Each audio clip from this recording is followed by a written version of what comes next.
kabarnya hari ini? Pagi Bu. Baik. Sebelum mulai pelajaran, baiknya kita merapikan kelasnya. Sampahnya yang di kolong tolong diambil. Bajunya yang belum rapi tolong rapikan. Sudah? Sudah Bu.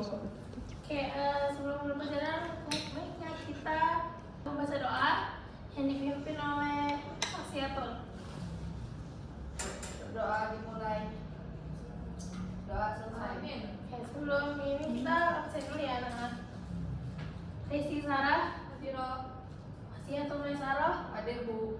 Ummu Sania. Adiro. Oke, semua. Jadi tujuan pembelajaran hari ini adalah peserta didik mampu mengidentifikasi pengertian dari syirik. Peserta didik dapat mengetahui bagaimana cara menghindari sifat-sifat syirik. Hari ini Ibu menerangkan materi tentang syirik. Menurut bahasa adalah berserikat, bersekutu, atau berfungsi. Secara istilah, syirik itu adalah menyamakan sesuatu atau seorang dengan Allah dalam hal ibadah, dalam hal menurut keyakinan, perkataan, atau perbuatan. Jadi syirik ini adalah tidak percaya dengan keyakinan selain Allah atau percaya dengan hal-hal yang gaib. Tuh. Contohnya kayak percaya dengan dukun, tentang ramalan gitu. Nah, yang kedua adalah syirik akbar, itu menimbulkan keyakinan bahwa zat lain memiliki sifat ketuhanan selain Allah. Nah, syirik akbar ini juga adalah bisa mengeluarkan seseorang dari agama Islam. Contohnya nih percaya dengan dukun yang tadi, terus percaya dengan ramalan atau zodiak, terus kurban tanpa menyebut nama Allah itu juga termasuk dalam kategori syirik akbar. Nah, yang kedua adalah syirik kecil, melibatkan perbuatan atau perkataan yang mendekati syirik, namun tidak pada tingkatan keyakinan meyakini adanya Tuhan selain Allah. Jadi, bedanya askur sama akbar ini, askur ini tidak bisa mengeluarkan seseorang dalam agama Islam. Contohnya ini termasuk kayak ria dalam ibadah. Misalnya dia mau amal 500 juta ke masjid. Nah, itu dia bilang ke orang-orang, nah itu termasuk syirik. Nah,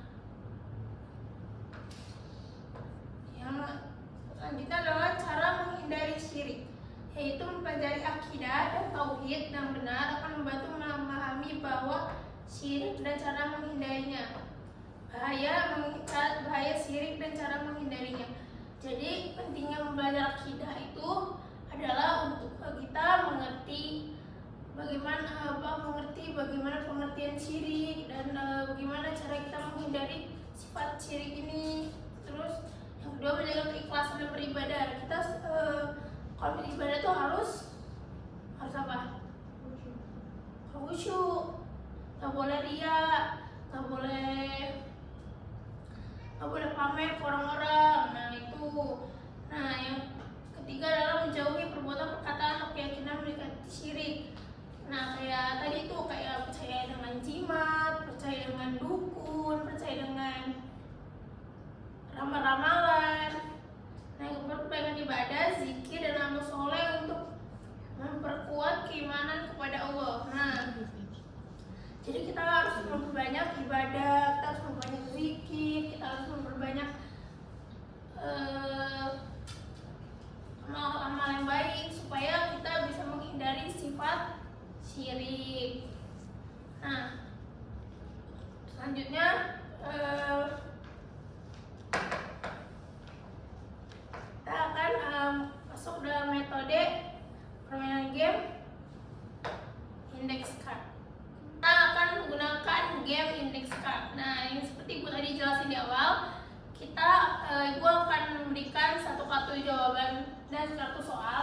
kalian maju mengambil kartu soal dan jawabannya. Nanti kalian saling mencari jawaban, pasangan jawaban dan soal, lalu maju ke depan dan menjelaskan.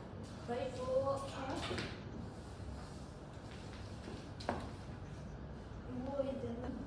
Ayo maju.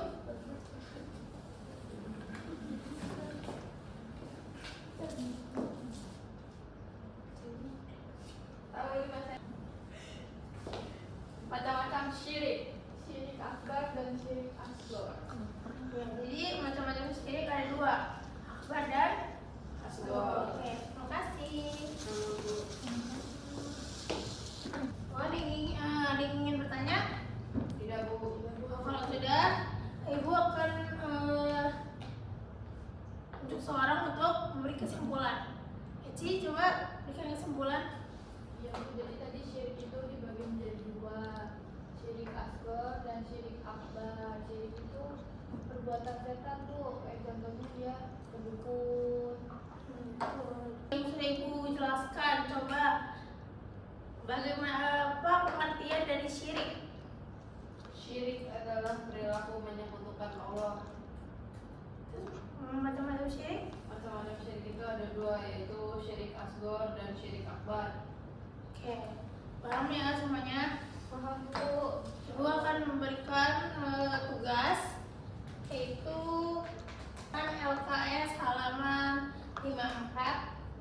Nanti minggu depan akan dikumpulkan. Nah, untuk materi besok yang akan ibu sampaikan adalah tentang fitnah dan menggunakan metode silap.